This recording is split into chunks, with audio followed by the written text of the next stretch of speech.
बच्चों मैं डिस्कनेक्ट होने से पहले बता रहा था कि एरोमेटिक अमाइन क्यों कम बेसिक होते हैं। एरोमेटिक अमाइन क्यों इस एलिफेटिक अमाइन से इसलिए कम बेसिक होते हैं क्योंकि इनके नाइट्रोजन जो होता है, इसका जो नाइट्रोजन का लोन पेयर होता है वो रेजोनेंस में घूमते रहता है और सिर्फ थोड़ी देर के लिए इस रिंग पे आता है, इसके ऊपर आ जाता है। बच्चों एनिलीन इस वजह से कम बेसिक होता है। याद रखना इसकी बेसिसिटी जो होती है is inversely proportional to the number of resonating structure. Basicity of aromatic amine is inversely proportional to the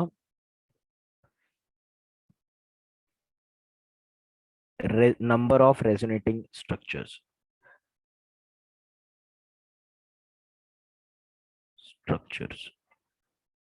क्या बात समझ में आ रही है सभी को? जैसे कि फॉर एग्जांपल एक देखना, मैं अगर लेता हूं बच्चों एनिलीन, मैं अगर ले लेता हूं डाइफिनाइल अमाइन और डाइफिनाइल अमीन, और अगर मैं एक ले लेता हूं ट्राइफिनाइल अमाइन, ठीक है, ये एक ट्राइफिनाइल अमाइन ड्रॉ करने की कोशिश कर रहा हूं मैं। N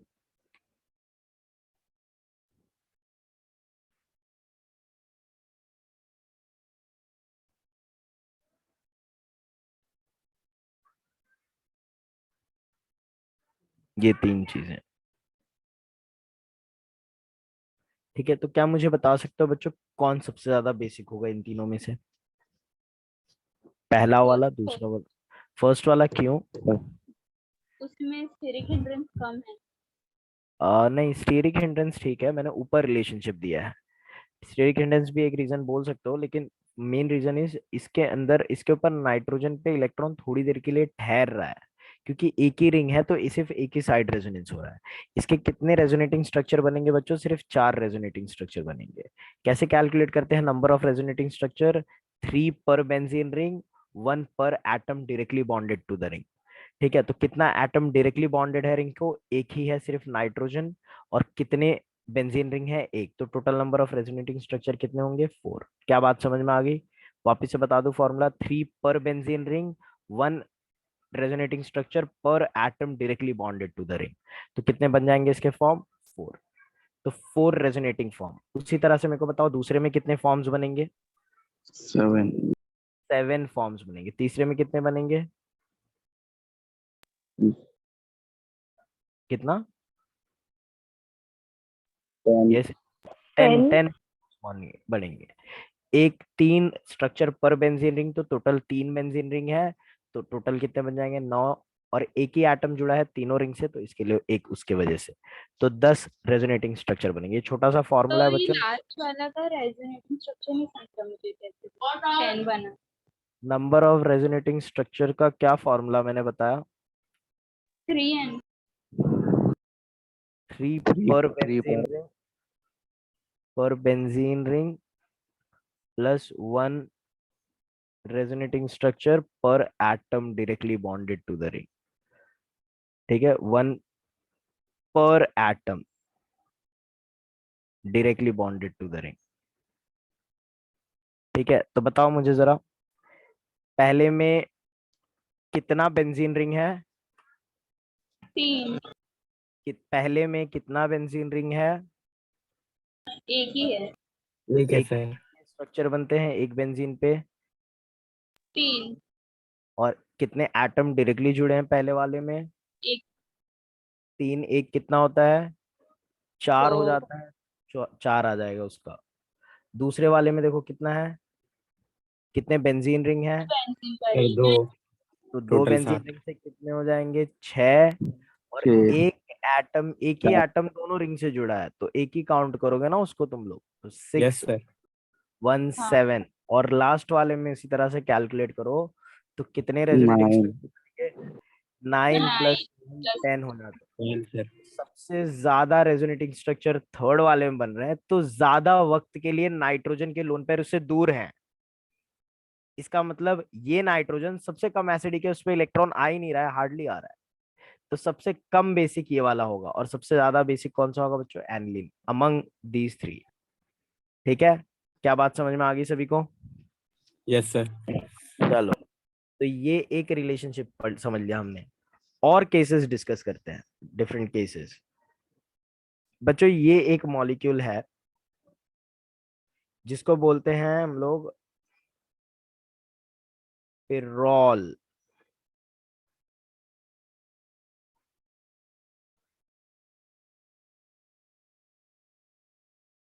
just a moment. क्या लगता है इसकी बेसिसिटी ज्यादा होगी कंपेयर टू पिरोलिडिन की, कम होगी, या फिर कंपेयर टू एनिलीन ही मान लो, एनिलीन के कंपैरिजन में कौन ज्यादा बेसिक होगा? दोनों ही एरोमेटिक है, बट कौन ज्यादा बेसिक होगा, क्या तुम लोग कंपेयर कर सकते हो? First.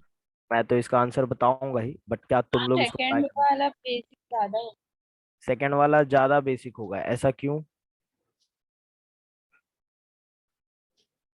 क्यों लगता है सेकेंड वाला ज्यादा बेसिक होगा?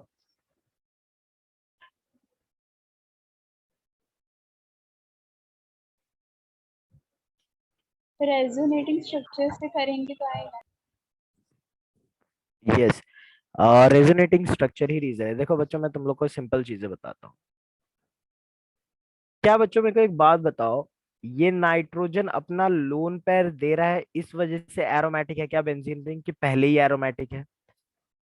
पहले से ही है। पहले से पहले ही एरोमेटिक है। मतलब एरोमेटिसिटी रिंग को गेन करने के लिए नाइट्रोजन के लोन पेयर की जरूरत नहीं है। नाइट्रोजन का लोन पेयर तो अपनी मर्जी से जा रहा है रिंग में due two plus R effect. ये रिंग को एरोमेटिक नहीं बना रहा है नाइट्रोजन का लोन पेयर, बट यहाँ पे नाइट्रोजन के लोन पेयर की एक खास रिस्पॉन्सिबिलिटी है, रिंग को एरोमेटिक रखने की रिस्पॉन्सिबिलिटी है। क्योंकि इस नाइट्रोजन के लोन पेयर की खास रिस्पॉन्सिबिलिटी है रिंग को एरोमेटिक बनाना। और एरोमेटिक कंपाउंड बच्चों क्या होते हैं, ज्यादा स्टेबल होते हैं कि नहीं होते हैं? स्टेबल होते हैं। बिल्कुल होते हैं। तो यहाँ पे नाइट्रोजन के लोन पेयर की खास रिस्पॉन्सिबिलिटी है रिंग को एरोमेटिक करके रखना, मतलब स्टेबल करके रखना। तो बताओ बच्चों, ये नाइट्रोजन आसानी से किसी को डोनेट होगा क्या? नहीं, इधर पे लोन सर। पेयर ज्यादा कीमती है रिंग के लिए, फिर रोल में की एनिलीन में? एनिलीन में कम है, पिरोल में ज्यादा। पिरोल में ज्यादा इंपॉर्टेंट है लोन पेयर रिंग के लिए। इसके लिए क्योंकि ये ज्यादा इंपॉर्टेंट है तो किसी को डोनेट नहीं हो पाएगा, और डोनेट नहीं होगा तो इसके लिए कम बेसिक है, क्योंकि डोनेट नहीं हो पा रहा है। क्या समझ में आया बच्चों लॉजिक इसका? तो अगर जब कभी भी लोन पेयर रिंग को स्टेबल बनाने के लिए जरूरी है, या फिर रिंग की एरोमेटिसिटी के लिए जरूरी है, तो वो लोन पेयर कभी डोनेट नहीं होंगे, और क्योंकि डोनेट नहीं हो रहे इसलिए कम बेसिक होंगे। क्या ये बात समझ में आ गई बच्चों सभी को? यस। तो तो यहाँ पे आप ये वापस एक्सप्लेन कर सकते हैं? एक बार वापस से एक्सप्लेन कर देता हूँ। यहाँ पे कैसा था बच्चों, कि यहाँ पे नाइट्रोजन का लोन पेयर जो है वो रिंग में रेजोनेट करके रिंग को, अगर मैं नाइट्रोजन से लोन पेयर हटा दूं तो रिंग एरोमेटिक नहीं है, क्योंकि सिर्फ चार ही यहाँ पे पाई इलेक्ट्रॉन्स हैं। चार पाई इलेक्ट्रॉन है तो हक्कल रूल फॉलो नहीं होगा, तुम लोग सॉल्व करके देख सकते हो। 4n+2 पाई इलेक्ट्रॉन, यही होता है ना हक्कल रूल का फॉर्मूला। फिर n should always come after whole number, right? लेकिन अगर ये लोन पेयर मैं देता हूं तो लोन पेयर भी रिंग में जाके पाई इलेक्ट्रॉन जैसा बिहेव करने लगते हैं, और ये लोन पेयर भी पाई इलेक्ट्रॉन जैसा बिहेव करे, तो इनको भी पाई इलेक्ट्रॉन हम काउंट करते हैं कि नहीं करते बच्चों, बताओ? करते हैं। करते हैं। तो टोटल पाई इलेक्ट्रॉन कितने हो जाएंगे? 6। और सॉल्व करने पे n का वैल्यू होल नंबर आएगा, मतलब ये हक्कल रूल फॉलो हो रहा है। इसका मतलब ये हो जाता है बच्चों कि ये नाइट्रोजन का लोन पेयर बहुत जरूरी है रिंग को एरोमेटिक बनाने में, जबकि इस एनिलीन के नाइट्रोजन के बगैर भी रिंग एरोमेटिक है कि नहीं है, बताओ? है। तो इसके वजह से, क्योंकि ये नाइट्रोजन एक बहुत इंपॉर्टेंट रोल प्ले कर रहा है पिरोल रिंग को एरोमेटिक रखने में, उस तरह से वो रिंग को स्टेबल रख पा रहा है।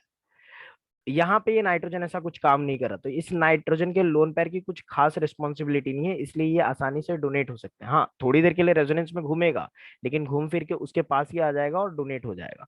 जबकि ये नाइट्रोजन जो है बच्चों हर वक्त रिंग में ही उलझा रहेगा और रिंग को एरोमेटिक बना के रखेगा। तो क्योंकि ये रिंग के लिए जरूर बहुत ज्यादा इंपॉर्टेंट है, तो नाइट्रोजन डोनेट नहीं करेगा अपने लोन पेयर। अगर डोनेट करता है तो वो रिंग को एरोमेटिसिटी चली जाएगी, और एरोमेटिसिटी जाने के लिए अफोर्ड नहीं कर सकता पिरोल रिंग। इसके लिए पिरोल लोन पेयर नहीं डोनेट करेगा, और क्योंकि लोन पेयर डोनेट नहीं कर रहा है इसलिए बेसिसिटी इसकी कम होगी। क्या बात समझ में आ गई साक्षी को? Yes, sir. यस एवरीवन, कितने लोगों को ये बात समझ में आ गई? हाथ रेज करके बताओ जरा। यस प्लीज, हाथ रेज करके बताओ जरा, कितने लोगों को ये बात समझ में आ गई? 8 बच्चे, 10 बच्चों को समझ में आ गई। यस, व्हाट अबाउट दिया, खुशबू, महक, निकिता? क्या हो गया बच्चों, समझ में आ रहा है कि नहीं आ रहा तुम लोगों को? तुम लोगों से कुछ रिस्पॉन्सेस नहीं मिल रहे हैं, मैं लगातार I बोल रहा did हूँ। understand the first half part. कौन सा वाला नहीं समझ में आया? मुझे लास्ट में नहीं समझ में आया. ये वाला The नहीं समझ में resonance आया? part I understood, but हम्म, उसके बाद नहीं आया. उसके बाद नहीं आया तो बताएगा कौन? बताना चाहिए ना तुम लोगों को। ठीक है, तुम लोगों के लिए तो क्लास हो रहा है फिर। तो बच्चों देखो, यहाँ पे मैं वापस से एक बार एक्सप्लेन करता हूँ why pyrrole is less basic. देखो, बेसिसिटी डिपेंड करता है नाइट्रोजन की एबिलिटी पे कि कितना फास्ट वो अपना लोन पेयर डोनेट कर रहा है। You see this benzene is already aromatic. Benzene क्योंकि ऑलरेडी एरोमेटिक है तो इसको नाइट्रोजन के इलेक्ट्रॉन को उतना कस के होल्ड नहीं करेगा, because without this lone pair also this ring is aromatic. Because वो ऑलरेडी हक्कल रूल फॉलो कर रहा है, उसके अंदर ऑलरेडी 6 पाई इलेक्ट्रॉन्स हैं। तो अगर हक्कल रूल का मैं फॉर्मूला अप्लाई करूंगा तो एन की वैल्यू होल नंबर आएगी यहाँ पे। whereas in this case the nitrogen is responsible for the aromaticity of the ring। यहाँ पे नाइट्रोजन के लोन पेयर रिस्पॉन्सिबल नहीं थे, यहाँ पे लोन पेयर जो है वो रिंग को एरोमेटिक रखने में मदद कर रहे हैं। Without this lone pair this ring is not aromatic. क्यों? क्योंकि ये लोन पेयर आगे जाके ही तो पाई बॉन्ड में कन्वर्ट हो जाता है ना बच्चों, याद आ रही है सभी को बात? ये एरोमेटिसिटी, हक्कल रूल, हमने सारी चीजें पढ़ी हुई हैं। Once this electron goes your, ये इलेक्ट्रॉन यहाँ पे मूव कर जाएगा इस तरह से, and this process will continue. ठीक है, होते रहेगा थ्रू आउट द रिंग। तो ये नाइट्रोजन के लोन पेयर जो है बहुत देर के लिए इस नाइट्रोजन पे नहीं रहेंगे, रिंग के अंदर ही घूमते रहेंगे, इसको एरोमेटिक बनाते रहेंगे। They are not available to get donated so easily, and they are responsible to make this ring aromatic. Since they are responsible to make this ring aromatic, they will not be available to get donated। ठीक है, तो किसी और को donate होने के लिए लोग अवेलेबल नहीं है। और क्योंकि अवेलेबल नहीं है, क्यों नहीं अवेलेबल है? क्योंकि लोग रिंग को एरोमेटिक बना रहे हैं इसलिए अवेलेबल नहीं है। इनके बगैर रिंग एरोमेटिक होगा ही नहीं। एंड हर ऑर्गेनिक मॉलिक्यूल अपने आप को एरोमेटिक गेन करा के स्टेबलाइज कराना चाहता है। तो ये नाइट्रोजन क्योंकि रिंग को एरोमेटिक रख रहा है तो इसके लिए लोन पेयर डोनेट नहीं करेगा, और डोनेट नहीं करेगा इसलिए बेसिसिटी इसकी कम होगी। क्योंकि बेस क्या होता है? एज पर Lewis acid base theory, base is a substance which can donate a lone pair of electron, and this nitrogen is not ready to donate its lone pair of electron, and that's why it is less basic। क्या सभी को समझ में आ गया बच्चों ये चीज? Yes, sir. चलो बढ़िया, समझ में आ गया तो बहुत अच्छी बात है बच्चों। इस पे इतना जोर डाल रहा हूँ मैं इसलिए क्योंकि इसके क्वेश्चंस आते हैं, बच्चे ये वाला कॉन्सेप्ट नहीं जानेंगे और गलत करके आ जाते हैं। ठीक है, तो गलत करने की कोई गुंजाइश ही नहीं है क्योंकि ये सारी चीजें इतनी आसान है समझने के लिए। तो एक बात समझ जाना, अगर नाइट्रोजन का लोन पेयर डायरेक्टली रिस्पॉन्सिबल है एरोमेटिक रिंग को बना के रखने के लिए, तो वो नाइट्रोजन हरगिज अपने लोन पेयर डोनेट नहीं करेगा, और डोनेट नहीं करेगा इसलिए लेस बेसिक होगा। क्या ये बात दिमाग में बैठ गई सबके? Yes, Yes. चलो बहुत अच्छे से बैठ गई। तो नेक्स्ट केस में डिस्कस कर सकता हूँ बच्चों। कुछ मॉलिक्यूल होते हैं जिसको गुआनिडीन टाइप ऑफ मॉलिक्यूल बोलते हैं। गुआनिडीन टाइप मॉलिक्यूल्स,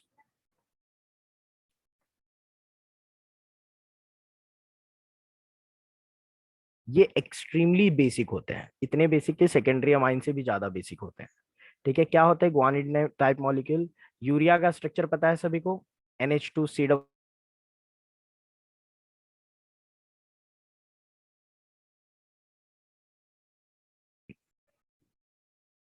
और जो भी मॉलिक्यूल जिसमें ऐसा स्ट्रक्चरल रेजिमेंट होता है उसको गुआनिडीन टाइप मॉलिक्यूल होते हैं।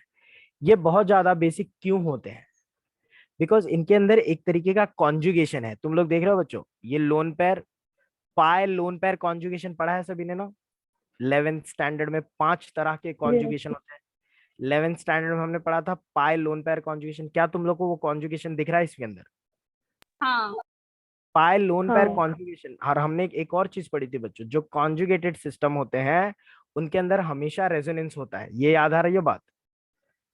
हाँ तो ये कॉन्जुगेशन है pi lone pair conjugation. Pi bond, एक बॉन्ड छोड़ के लोन पेयर। तो पाई लोन पेयर कॉन्जुगेशन होने की वजह से इसके अंदर रेजोनेंस होगा।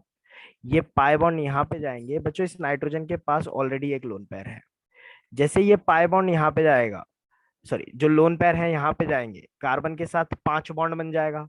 सो कार्बन 5 बॉन्ड बनाता है क्या बच्चों, बताओ जरा? नहीं, 4। तो ये क्या करेगा, एक पाई बॉन्ड को तोड़ देगा यहाँ से और इलेक्ट्रॉन दे देगा नाइट्रोजन पे। तो नाइट्रोजन पे कुछ ज्यादा ही इलेक्ट्रॉन नहीं आ जा रहे बच्चों? लग नहीं रहा? देखो जरा, ये वाले नाइट्रोजन की मैं बात कर रहा हूँ। ऑलरेडी एक लोन पेयर है और एक पाई बॉन्ड के इलेक्ट्रॉन उसके ऊपर और चले गए। तो ऐसा नहीं लग रहा कुछ ज्यादा ही नाइट्रोजन के पास इलेक्ट्रॉन आ गए?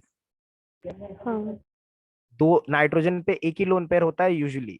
दो lone pair is too much for nitrogen. So nitrogen will try to donate this lone pair immediately.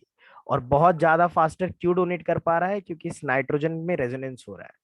जैसे ही ये इलेक्ट्रॉन नाइट्रोजन के ऊपर जाएंगे, ये इलेक्ट्रॉन नाइट्रोजन डोनेट कर देगा अगर कोई इलेक्ट्रॉन एक्सेप्टर सामने प्रेजेंट है तो। और क्योंकि बहुत रैपिडली डोनेट कर रहा है इसलिए ज्यादा बेसिक है। क्या समझ में आई बात बच्चों, क्यों ये ज्यादा बेसिक है? Yes, sir. ठीक है। yes. जैसे due to resonance this nitrogen can easily donate its lone pair. Resonance होने की वजह से ये नाइट्रोजन ने क्या किया, इलेक्ट्रॉन की डेंसिटी दूसरे डबल बॉन्ड वाले नाइट्रोजन के ऊपर फेंक दिया, इलेक्ट्रॉन डेंसिटी उसके ऊपर बढ़ा दिया। जिस वजह से नाइट्रोजन बहुत फास्टर अपना लोन पेयर डोनेट कर देगा। और डोनेट फास्टर कर रहा है इसलिए ज्यादा बेसिक है। क्या बात समझ में आ गई बच्चों? ग्वानिडीन टाइप मॉलिक्यूल कैसे ज्यादा बेसिक होते हैं, एक बार वापस से बताता हूँ। ग्वानिडीन टाइप मॉलिक्यूल में कॉन्जुगेशन होता है। कॉन्जुगेशन की वजह से एक नाइट्रोजन अपना लोन पेयर डोनेट कर देता है और दूसरे नाइट्रोजन पे इलेक्ट्रॉन डेंसिटी बढ़ा देता है। जिस वजह से दूसरा नाइट्रोजन इलेक्ट्रॉन डेंसिटी बढ़े जाने की वजह से आसानी से अपने लोन पेयर डोनेट कर देता है। और आसानी से लोन पेयर डोनेट कर रहा है इसका मतलब बहुत अच्छा बेस है। समझ में आ गई बात सभी को? यस।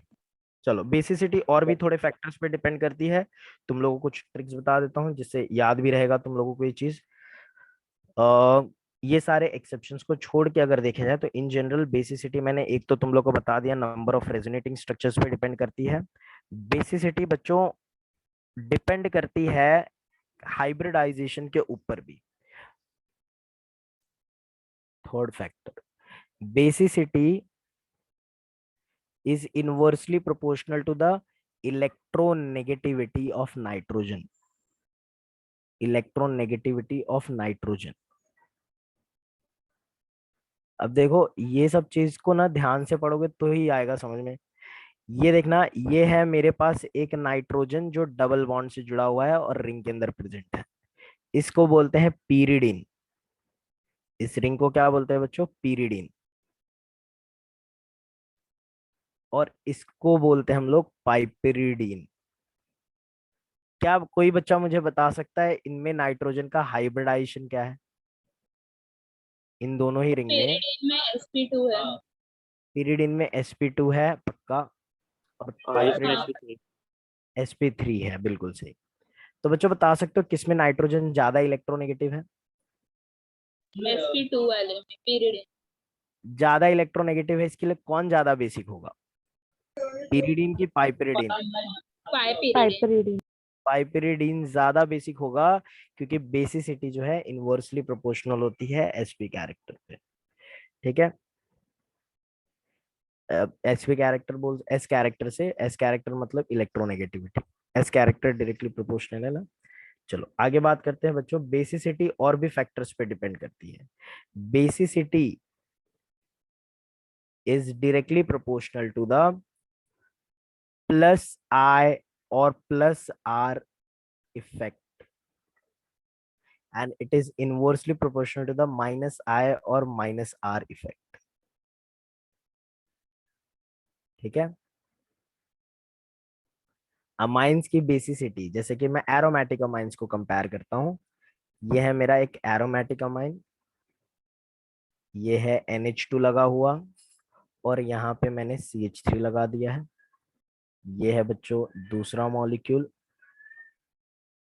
NH2 लगा है, और यहाँ पे मैंने NO2 लगा दिया है, और यहाँ पे तीसरा मॉलिक्यूल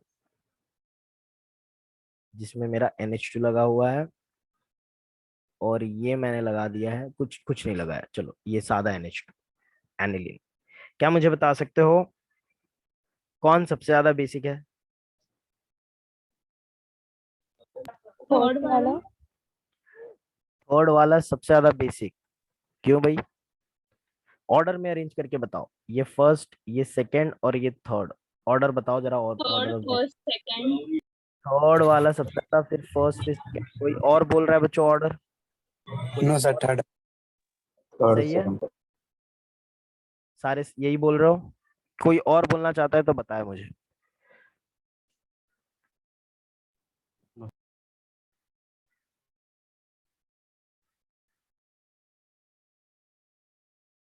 यस। सर सेकंड वाला, नहीं नहीं नहीं, हाँ राइट है, राइट है। ये ऑर्डर बिल्कुल राइट नहीं है, ये बिल्कुल गलत ऑर्डर है। राइट ऑर्डर इसका देखो, ये नाइट्रोजन है, 2 3 नाइट्रोजन, 1। नाइट्रो सुनो अभी जरा, राइट ऑर्डर मैं बताता हूँ। ऑर्डर ऑफ बेसिसिटी तुम लोग को बिल्कुल नहीं आ रहा है तो ध्यान से सुनना। ये नाइट्रोजन अगर अपना लोन पेयर डोनेट करता है तो इस पे प्लस चार्ज आएगा, आएगा कि नहीं आएगा? हाँ, आएगा। आपने को यही प्लस चार्ज को स्टेबलाइज करना है, जितना स्टेबल होगा प्लस चार्ज उतना अच्छा बेस, सही बात है कि नहीं? yes, और प्लस चार्ज में कैसे स्टेबलाइज कर सकता हूँ? इलेक्ट्रॉन डेंसिटी दे के कि निकाल के, विड्रॉ करके कि डोनेट करके इलेक्ट्रॉन? ठीक है। donate, डोनेट करके। तो यहाँ पे एग्जैक्टली वही ग्रुप प्रेजेंट है। CH3 can show plus R effect and it can also show plus I effect. तो दोनों ही तरीके से इलेक्ट्रॉन डोनेटिंग ग्रुप है, where nitro group is minus R effect showing group. Minus. ठीक है, माइनस R इफेक्ट भी शो करता है और माइनस I इफेक्ट भी शो करता है। दोनों ही तरीके से ये इलेक्ट्रॉन विड्रॉ करने वाला ग्रुप है। ये ग्रुप क्या करेगा बच्चों? ऑर्थो और पैरा पोजीशन पे इलेक्ट्रॉन डेंसिटी डिक्रीज करते हैं, और CH3 ग्रुप क्या करता है? ऑर्थो और पैरा पोजीशन पे इलेक्ट्रॉन डेंसिटी इंक्रीज करता है। तो CH3 क्या करेगा? ऑर्थो जो पैरा पोजीशन है उस पे इलेक्ट्रॉन डेंसिटी इंक्रीज करके और ज्यादा इलेक्ट्रॉन बढ़ा देगा ना नाइट्रोजन की तरफ को, है कि नहीं? और नाइट्रोजन की तरफ जो इलेक्ट्रॉन डेंसिटी बढ़ेगी तो ये प्लस चार्ज डिक्रीज हो जाएगा कि नहीं हो जाएगा? बताओ जरा। डिक्रीज हो। तो किसमें स्टेबलाइजेशन सबसे ज्यादा हो रहा है? जो कटायन जनरेट होगा, फर्स्ट वाले में। फर्स्ट first वाले। वाला, फर्स्ट सबसे ज्यादा बेसिक होना चाहिए ना, फिर थर्ड। जबकि फिर थर्ड आएगा, क्योंकि कम से कम उसमें स्टेबलाइजेशन नहीं हो रहा, लेकिन डीस्टेबलाइजेशन भी तो नहीं हो रहा है। और उसके बाद आएगा सेकंड। सेकंड क्यों? क्योंकि वहां पे बच्चों इलेक्ट्रॉन डेंसिटी अपने को बढ़ानी थी, लेकिन इसने तो घटा दिया है। तो ये नाइट जो कार्बन थोड़ा मोड़ा इलेक्ट्रॉन दे रहा था नाइट्रोजन को, अब वो भी नहीं देगा, क्योंकि वो खुद ही इलेक्ट्रॉन डेफिशिएंट हो गया है। और जो थोड़ा मोड़ा स्टेबलाइजेशन हो पा रहा था वो भी नहीं हो पाएगा। क्या ये बात समझ में आ रही है बच्चों सभी को? यस। हाँ। तो इस वजह से yes, ऑर्डर ऑफ बेसिसिटी क्या होगा? ये हो जाएगा। चलो एक और दो कंपेयर करने के लिए, करोगे कंपेयर? यस। हाँ, हाँ। करना बच्चों, तुम लोगों को सख्त जरूरत है तुम लोग को माइनस I और प्लस I ग्रुप याद रखने की। इलेक्ट्रॉन डोनेटिंग और इलेक्ट्रॉन विड्रॉइंग ग्रुप याद रखने की। पिछले चैप्टर्स में हुआ नहीं तुम लोग का electron donating withdrawing group? Yes. चलो एक ट्राई करते हैं बच्चों हम लोग। और OH है यहाँ पे, OH कौन सा ग्रुप है? डोनेटिंग की withdrawing? Donating. withdraw, sir OS तो डोनेटिंग है, माइनस आई दिखाता है, बाकी प्लस आर दिखाता है, प्लस आर ज्यादा वो है डोमिनेंट। हाँ वही मैं सोच रहा हूँ कि आधे से ज्यादा बच्चे लोग यहाँ पे विड्रॉइंग क्यों बोल रहे हैं। बच्चों OH डोनेटिंग ग्रुप है। ऑक्सीजन जो है अपने इलेक्ट्रॉन डोनेट करता है। तुम लोगों ने फिनॉल का रेजोनेटिंग स्ट्रक्चर नहीं पढ़ा, अल्कोहल फिनॉल्स में? पढ़ा पढ़ा सर। तो उसमें पढ़ा होगा ना तुम लोग ने, ओ जो है ऑक्सीजन जो है वो इलेक्ट्रॉन डोनेट करता है अपने लोन पेयर इलेक्ट्रॉन। तुम लोगों को मैंने बताया था प्लस आर ग्रुप कैसे आइडेंटिफाई करते हैं। कैसे आइडेंटिफाई करते हैं प्लस आर ग्रुप? जितने भी सैचुरेटेड फंक्शनल ग्रुप होते हैं, याद आ रही है ये बात? Yes, हाँ saturate sir. Saturated functional group जो होते हैं सारे प्लस आर इफेक्ट शो करते हैं विथ सम एक्सेप्शन। जैसे सैचुरेटेड का मतलब जिसमें सिर्फ सिंगल बॉन्ड है, जैसे OH, NH2, Alcohol. अल्कोहल वही ना OH, ईथर जैसे अल्कोक्सी, ठीक है, अल्काइल ग्रुप, ये सारे प्लस आर इफेक्ट शो करने वाले ग्रुप हैं। एक्सेप्शंस क्या आ जाता है इसके अंदर? कोई भी सैचुरेटेड ग्रुप जिसमें प्लस चार्ज हो, ये इलेक्ट्रॉन डोनेट नहीं करता, क्योंकि उसके पास प्लस है तो कहां से करेगा इलेक्ट्रॉन डोनेट? CCl3, ठीक है, NF3. CF3, यस NF3, जिसमें हाई इलेक्ट्रोनेगेटिविटी वाले एटम्स लगे होंगे, ये सारे एक्सेप्शंस हो जाते हैं। तो ये नहीं होते, ये सैचुरेटेड है लेकिन इलेक्ट्रॉन डोनेट नहीं करते, विड्रॉ करते हैं, ठीक है। बाकी most of the time saturated group जो होते हैं वो प्लस आर इफेक्ट शो करते हैं, और माइनस आर इफेक्ट शो करने वाले ग्रुप कौन से होते हैं? Sir Unsaturated. अनसैचुरेटेड। सारे अनसैचुरेटेड, जैसे कि for example nitro group, NO2। Aldehyde group, cyanide, carboxylic acid, ठीक है, ये सारे हो जाते हैं बच्चों। ऑर्डर में अगर अरेंज कर दो तो साइनाइड पहले आ जाएगा, फिर आ जाएगा ये अल्डिहाइड, फिर कार्बोक्सिलिक एसिड, ठीक है। तो याद रखना है बच्चों, ये सारी चीजें पता होंगी तभी तुम लोग एसिडिटी कंपेयर करते, अदरवाइज तुम लोग सिर्फ तुक्का मारने वाले हो और कुछ नहीं हो पाएगा। तो ये ऑर्डर, ये सारी चीजें हमने इंडक्टिव इफेक्ट, रेजोनेंस इफेक्ट तो बहुत पहले पढ़ लिया है, तो ये सारी चीजें तुम लोगों को पता होनी चाहिए, ठीक है। चलो एक और एग्जांपल देख बता रहा था मैं, ये 3 अमाइन है,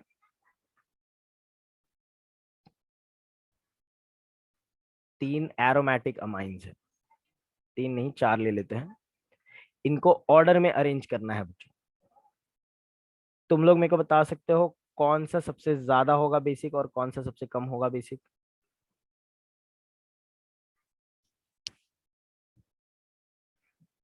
सबसे ज्यादा बेसिक OH वाला होगा, first फिर वाला होगा, CH3 वाला, फिर फोर्थ वाला, फिर first सेकंड और वाला। fourth second. यस चालू बताएं मुझे कि क्या आएगा ऑर्डर। सर बोलो। पहले फर्स्ट आएगा, फिर थर्ड आएगा, फर्स्ट आएगा, फिर आएगा थर्ड, फोर्थ फिर फोर्थ। और लास्ट में क्यों ये order? OH plus R effect दिखाता है। वो तो CH3 भी दिखाता है, बट OH क्यों नहीं पहले, CH3 क्यों नहीं आया? अरे वो सर ऑर्डर है ना। Yes, OH strong plus R effect दिखाता है, स्ट्रॉन्ग डोनेटिंग ग्रुप है, और CH3 कंपैरेटिवली वीक है, ठीक है। इसका ऑर्डर भी बता देता हूँ बच्चों तुम लोगों को, ये सारी चीज तुम लोगों की पढ़ाई गई है, बट क्या पता तुम लोग क्यों भूल गए इसको। क्या सभी को दिख रहा है बच्चों? Strength Yes. Wise ortho para director सारे डोनेटिंग ग्रुप्स हैं, ये इलेक्ट्रॉन डोनेटिंग ग्रुप और प्लस आर इफेक्ट शो करने वाले ग्रुप्स होते हैं, और जो मेटा डायरेक्टर्स होते हैं सब माइनस आर इफेक्ट शो करने वाले ग्रुप्स होते हैं। तो बता सकते हो, ये टेबल याद रख सकते हो सब लोग? दिया हुआ है टेबल है बच्चों तुम लोगों को ये, आई मीन तुम लोग अगर नोट्स अपने लिखते थे तो उसमें भी तुम लोग को मिल जाएगा। नेहा ने खुद खुद सबको नोट्स भेजा हुआ है ग्रुप पे, तो उन लोग भी देख सकते हो, उसके भी नोट्स में ये सारी चीजें मिल जाएंगी, ठीक है। चलो, तो ये OH ग्रुप जो है वो स्ट्रॉन्ग ऑर्थोपैरा डायरेक्टिंग ग्रुप है और स्ट्रॉन्ग इलेक्ट्रॉन डोनेटिंग ग्रुप है, इसके लिए ये ज्यादा इलेक्ट्रॉन डेंसिटी बढ़ा देगा पैरा पोजीशन पे, स्ट्रांगली डोनेट कर रहा है, इस वजह से ज्यादा स्टेबलाइजेशन होगा। डोनेट तो ये भी करता है CH3, लेकिन उतना नहीं करता है, इसके लिए कम स्टेबलाइजेशन होगा, लेकिन स्टेबलाइजेशन हो रहा है। एनिलीन में कोई स्टेबलाइजेशन नहीं है, और साइनाइड एक विड्रॉइंग ग्रुप होने की वजह से पॉजिटिव चार्ज जनरेट करेगा पैरा पोजीशन पे, जो डीस्टेबलाइज करेगा। क्या ये बात समझ में आ रही है सभी को? Yes, sir. ठीक है, तो ये Yes. बच्चों ये याद होना ही चाहिए तुम लोगों को, अदरवाइज कैसे करोगे तुम लोग, ये नहीं याद होगा तो। ग्रुप्स अच्छे से कर लेना है सभी को, नोट्स वगैरह सभी के पास होगा, नहीं है तो बताना, मैं फॉरवर्ड कर दूंगा, ठीक है। या फिर तुम लोग अपने मॉड्यूल्स को भी रेफर करके ये सारी चीजें याद रख सकते हो, ठीक है। तो याद रखना है बच्चों, ये इफेक्ट बहुत जरूरी है। चलो नेक्स्ट बात करते हैं, एक और इफेक्ट की बात करेंगे, ऑर्थो इफेक्ट की। कभी सुना है ये नाम, ऑर्थो इफेक्ट? यस। चलो बच्चों, अगर मैं बात करता हूं एनिलिन के ही अलग अलग आइसोमर की, जैसे कि मैं बात कर लेता हूं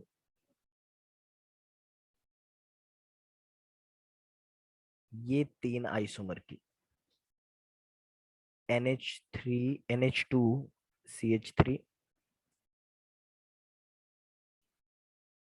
एक एग्जाम्पल से ऑर्थो इफेक्ट समझते हैं हम लोग।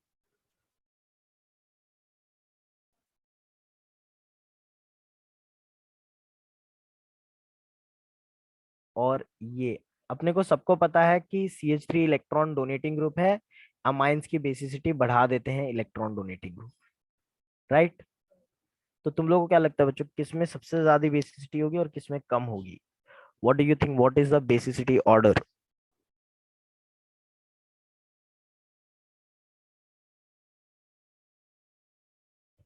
पहला, दूसरा, तीसरा है, किसकी बेसिसिटी? थर्ड। थर्ड सबसे ज्यादा बेसिक होगा ऐसा लगता है, बट बच्चों हाँ। एक्चुअली एक्चुअली सबसे ज्यादा बेसिक एनिलिन पाया गया, और फिर पाया गया मेटा वाला, अब पैरा वाला मिला, और सबसे कम बेसिक होता है थर्ड वाला। ऐसा क्यों? ऐसा इसलिए बच्चों क्योंकि ऑर्थो पे जब बल्की ग्रुप रहेगा तो स्टीरिक हिंड्रेंस की वजह से जो एक्सेप्टिंग एटम है उसको आने से रोकता है, और इसलिए नाइट्रोजन अपने लोन पेयर आसानी से डोनेट नहीं कर पाता। क्या बात समझ में आ गई? तो ये इसका स्टीरिक हिंड्रेंस होने की वजह से, वैसे तो देखा जाए तो थर्ड वाला होना चाहिए क्योंकि वो पास में लगा है, मेरे ख्याल से बच्चों ने इसीलिए थर्ड बोला होगा, जिसने भी आंसर दिया उसने बोला कि थर्ड वाला सबसे ज्यादा बेसिक इसलिए है, तुम लोगों ने सोचा होगा क्योंकि ये सबसे पास में डोनेटिंग ग्रुप लगा है, तो पास में तो इसको इलेक्ट्रॉन डोनेट करने के लिए एनकरेज ज्यादा करेगा क्योंकि पास में जल्दी स्टेबलाइज कर लेगा। लेकिन बच्चों ये लॉजिक यहाँ पे नहीं अप्लाई हो पाती, क्योंकि ये जो ग्रुप है एक तरीके से तो एनकरेज भी कर रहा है, दूसरी तरह से स्टेरिक हिंड्रेंस भी दे रहा है। जो भी एक्सेप्टिंग एटम आ रहा है उसको स्टेरिक हिंड्रेंस देने की वजह से इसकी बेसिसिटी अनएक्सपेक्टेडली बहुत ज्यादा कम हो जाती है, इतनी कम हो जाती है कि कभी कभी एनिलीन इससे ज्यादा बेसिक होता है। मतलब मैं एनिलीन भी बना दूं तो एनिलीन की बेसिसिटी इससे ज्यादा होती है। क्या बात समझ में आ रही है सभी को? तो इस इफेक्ट को बोलते हैं हम लोग ऑर्थो इफेक्ट। ठीक है, तो ये सबसे ज्यादा प्रपोज्ड एक्सप्लेनेशन है, एग्जैक्ट एक्सप्लेनेशन इसका कोई नहीं बता पाया है। जो लोगों ने अभी तक का प्रिडिक्ट किया है वो सिर्फ स्टीरिक फैक्टर्स के बेसिस पे एक्सप्लेनेशन है। तो अगर मैं एनिलिन किधर एडजस्ट कर पाऊं तो एनिलिन इससे भी ज्यादा बेसिक होता है। समझ में? ऑर्थो आइसोमर में क्यों बेसिसिटी एकदम से कम हो जाती है? Due to steric hindrance. समझ में आ गई बात? तो ऑर्थो इफेक्ट पे, हाँ बोलो। NH2 तो सबसे पहले आना चाहिए। नहीं, वापस बोलना, सॉरी, क्या डाउट है? NH2 तो सबसे, एनिलीन तो सबसे पहले आना चाहिए बेसिसिटी में। क्यों? CH3 तो डोनेटिंग ग्रुप है ना, बेसिसिटी बढ़ा देता है ना ये तो, डेल्टा पर स्टेरिक डेल्टा की नेगेटिव। वजह से। नहीं नहीं, यहाँ पे बल्कि ग्रुप तो दूर दूर है ना, ये तो बल्कि ग्रुप डोनेट जो करने वाला उसके बाजू में ही प्रेजेंट है, तो जो भी इसको लेने आएगा इधर से इलेक्ट्रॉन उसको ये भगा देगा स्टीरिक हिंड्रेंस के लिए। जबकि मेटा और पैरा में तो काफी डिस्टेंस पे प्रेजेंट है ना, है कि नहीं? Yes. हाँ। यस। तो वो भी तो देखना है ना अपने को, डिस्टेंस का भी तो ख्याल रखना है। तो बच्चों ये डेल्टा नेगेटिव चार्ज जनरेट कर रहा है जो इलेक्ट्रॉन डोनेट कर रहा है, इलेक्ट्रॉन जो भी पॉजिटिव चार्ज इधर पे जनरेट होगा उसको स्टेबलाइज कर देगा इलेक्ट्रॉन डोनेट करके। ये मिथाइल ग्रुप इंडक्टिव इफेक्ट के थ्रू स्टेबलाइज कर रहा है।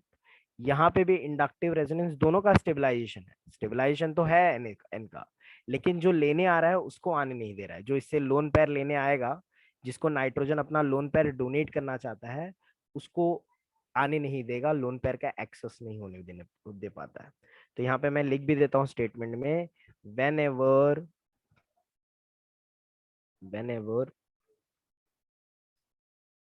अ substituent is present at ortho position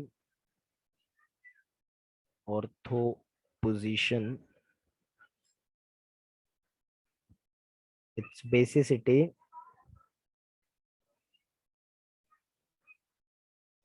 decreases unexpectedly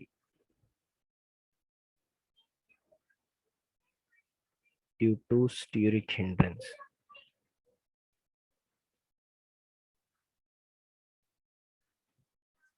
This is called ortho effect. एक और एग्जांपल तो बताओगे तुम लोग बच्चों ऑर्थो इफेक्ट का? Yes. चलो ट्राई करना है सभी को, दिमाग लगा के करना बच्चों थोड़ा सा। ये है बच्चों पैरा क्लोरो एनिलीन। क्लोरो में बहुत स्ट्रॉन्ग माइनस आई इफेक्ट होता है बच्चों, याद रखना। ठीक है, इट्स रिंग डीएक्टिवेटिंग ग्रुप, मैंने हिंट दे दिया ऑलरेडी। ये है ऑर्थो क्लोरो एनिलीन, ये सिर्फ एनिलीन है, और ये हो जाता है लास्ट में मेटा क्लोरो एनिलीन। सब में क्लोरो ही है लेकिन अलग अलग जगह पे लगे हुए हैं। एनिलीन को छोड़ के 3 स्ट्रक्चर में क्लोरो है, अलग अलग। तुम लोगों को बताना है सबसे ज्यादा बेसिक कौन है, सबसे कम बेसिक कौन है, ऑर्डर में। सर थर्ड वाला सबसे ज्यादा बेसिक। थर्ड वाला सबसे ज्यादा बेसिक है, बरोबर। आगे बोलो। फिर मेटा, उसके बाद सर मेटा की पैरा। पैरा। पैरा। तुम लोग को हिंट दिया, बहुत स्ट्रॉन्ग माइनस आई। सबसे लास्ट आएगा सर, आपने बोला था अभी। क्या क्या पैरा लास्ट में आएगा ना सर, आपने बोल रहे थे अभी। क्या मैंने बोला था?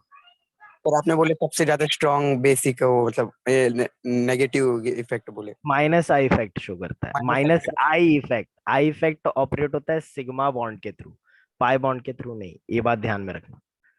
Yes sir. तो बताओ कौन होगा फिर? थर्ड तो सबसे ज्यादा बेसिक है, दैट इज ट्रू। फर्स्ट वाला। फिर आएगा बच्चों सबसे ज्यादा बेसिक फर्स्ट वाला। क्यों बेटा फर्स्ट वाला क्यों? Para position. Para position para पे है पे और बहुत दूर है, तो इंडक्टिव इफेक्ट के थ्रू जो विड्रॉ कर रहा है वो बहुत कम असर देगा। और इंडक्टिव इफेक्ट तो 3 कार्बन तक ही चलता है, 3 कार्बन के बाद वीक हो जाता है।